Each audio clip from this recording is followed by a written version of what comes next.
12th physics electromagnetic induction NCERT second last question number 60। Last question मैं कल बताया था, वीडियो में भेज चुका हूं उसको। 16 क्वेश्चन। प्यारे बच्चों, ये व्यवस्था है, ये एक लॉन्ग वायर है करंट कैरिंग, और ये आपका एक स्क्वायर लूप है ऑफ साइड पे। नियरेस्ट डिस्टेंस x डिस्टेंस पर है और एक ही प्लेन में है।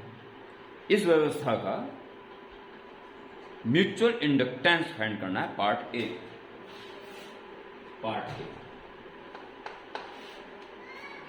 पार्ट बी की बात बाद में कर ली जाएगी, तो पार्ट ए ही लक्ष्य अगर सामने रहेगा कि मैं केवल म्यूचुअल इंडक्टेंस निकालना है तो जल्दी निपटेगा। करंट I1 एज्यूम कर लीजिए और इससे टोटल लिंक फ्लक्स निकाल दिया। आप जानते ही flux, total flux link in one divide by current in another, ये डेफिनेशन है इसकी। तो इसमें करंट I1 है, अब निकालेंगे इससे लिंक टोटल फ्लक्स, तब जाएगी म्यूचुअल इंडक्टेंस आ जाएगा। क्वेश्चन आसान है, बस कॉन्सेप्ट क्लियर होने चाहिए बस।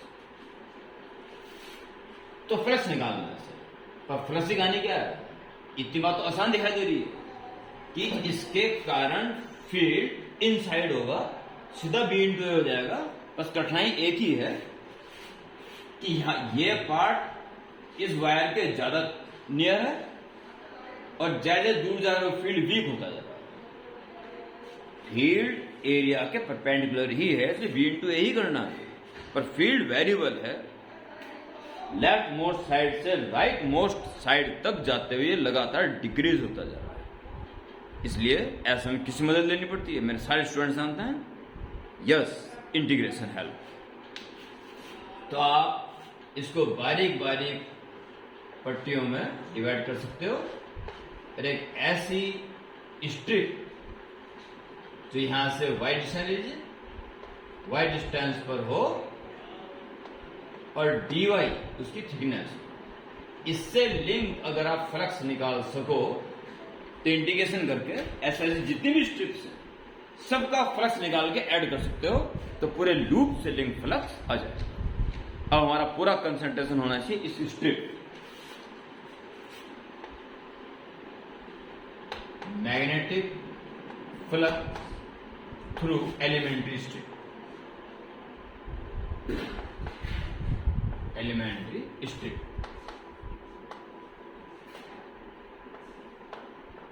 D5 5 2 कर दिए क्योंकि सेकेंडरी इसको मान के चल रहा है, प्राइमरी इसको। B इंटू ए क्योंकि परपेंडिकुलर है, D कितना हो जाएगा, इस वायर के कारण वाई डिस्टेंस पर कितना फील्ड है इस स्ट्रिप पर, μ0/2π I/r फॉर्मूला होता है, I1 और डिस्टेंस है y, और एरिया हो जाएगा स्ट्रिप का length into breadth, a into dy, ये फ्लक्स निकल गया एक छोटी सी स्ट्रिप से ले। Therefore total magnetic flux through loop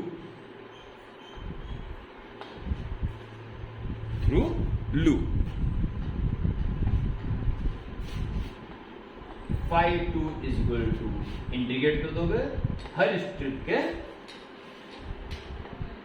magnetic flux को। तो पहली स्ट्रिप पड़ेगी x डिस्टेंस, जहां y की वैल्यू सिर्फ x रहेगी।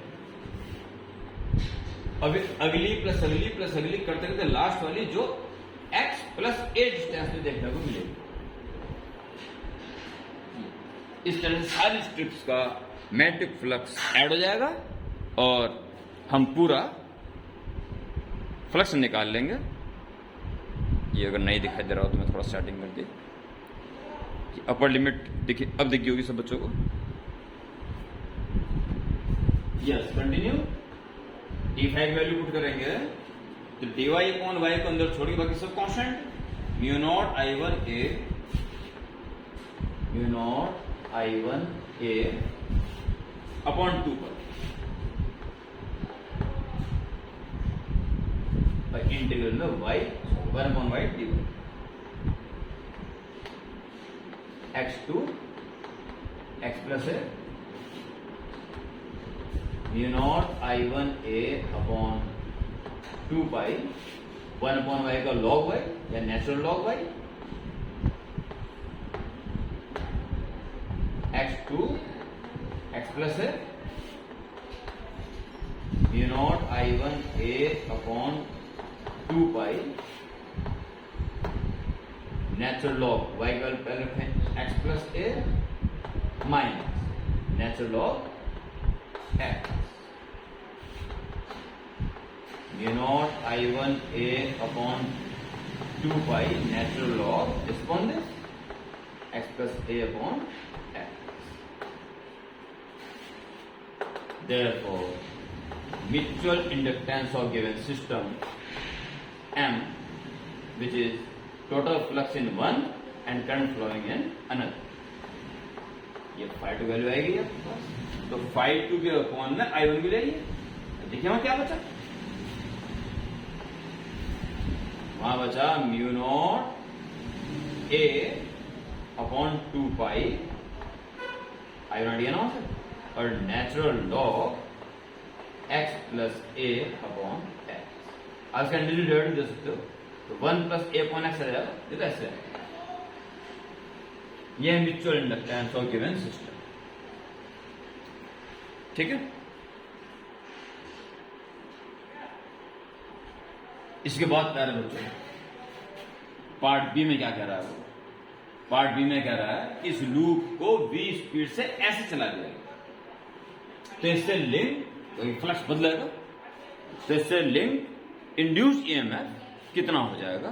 फिर उसमें पैरामीटर्स भी दे रखे, इस x की, a की, v की, इस करंट की वैल्यू दे दी, छोटी सी कैलकुलेशन करनी है, दैट्स ऑल. तो पार्ट बी की तरफ बढ़ेंगे आगे.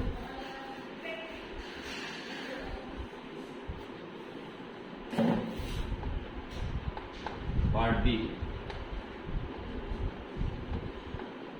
Induced EMF E equal to जो भी टोटल फ्लक्स से लिंक है वो किस रेट से चेंज हो रहा है उसका नेगेटिव टेक. फैराडे लॉ के अकॉर्डिंग ये होगा induced EMF. It's okay, derivative करना स्टार्ट करेंगे.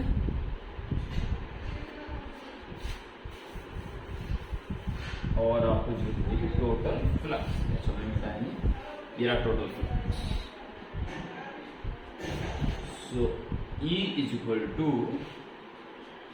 Minus D by D T of flux है आपके पास mu nought I1 a upon 2 pi natural log x plus a upon x. ठीक है जी, इसका डेरिवेटिव हमें करना है.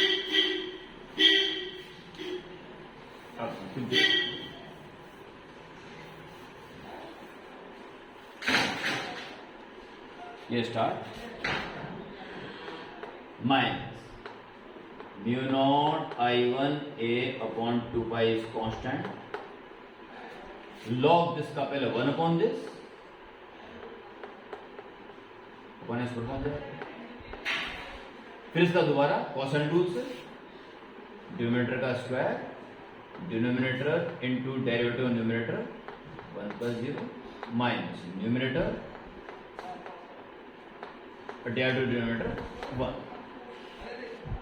प्यारे बच्चों थोड़ा ध्यान देना, ये x के रिस्पेक्ट में कर दिया मैंने डेरिवेटिव, अब करना है t के रिस्पेक्ट, यानी कि मैंने x को t मानते हुए कर दिया पूरा कंप्लीट. अब x का दोबारा करूंगा into derivative of x with respect to t. It's okay, continue. Minus mu naught upon 2 pi को अलग कर लिया into I1 a x square cancel कर दीजिए, ऊपर बचा x बन जाए x minus x minus a minus x minus a upon में एक एक्स बचा और एक्स प्लस ए बचा,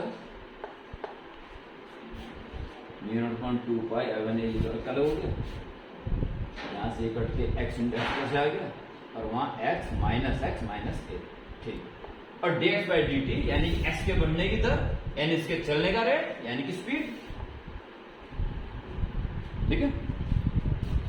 this cancel x minus x minus new not upon 2 pi I1 a और माइनस ए, तो माइनस प्लस बन जाएगा और ए से ए स्क्वायर v और अपॉन एक्स प्लस ए इंटू एक्स। बस समझने में वैल्यू दीजिए, इसकी वैल्यू होती है 2 इंटू 10⁻⁷ एंकर सिस्टम में। Current flowing in straight wire बता रहा हूं 50 एम्पियर, 0.1 बता रहा तो 0.1 का स्क्वायर 0.01, स्पीड बता रहा है 10 मीटर पर सेकेंड डिवाइडेड बाय, ये तो हो गया। ये बता रहा है 0.2 एक्स की वैल्यू 0.2 प्लस 0.1 और 0.2, ये कैलकुलेशन करनी है। तो देखिए 50 इंटू 2, 50 दूनी 100 से 1/100 कैंसिल, ये कैंसिल हो गया। और 10 से इंटू करोगे तो 10⁻⁻6 -7 प्लस 1, ऊपर काम तो हो गया। नीचे 0.3 इंटू 0.2 यानी 0.06, 0.3 0.2 0.06। अब आप इसमें क्या करेंगे, एक 10 ऊपर छोड़ दीजिए और 10 की पावर माइनस, क्या करोगे, एक काम कर लो, पहले 100 से नीचे इंटू कर लो तो नीचे 6 हो जाएगा, 100 से ऊपर इंटू कर लो पावर प्लस 2 हो जाएगी तो 10⁻⁻4, ओके। अब इसमें 10 से गुणा कर दो और 10 से 1 कम, ये आ गया आपके पास, डिवाइड दोगे तो 5/3 इंटू 10⁻⁵ और ये डिवाइड दो लो उसका, ऐसे 1.7 लिख दो, 17 51, 3 3 2 3 6 18 तो 6 आता रहेगा 1.67 और 1.7 लिख दो चल जाएगा, इंटू 10⁻⁷ वो कितना EMF लगा हो जाए, ओके।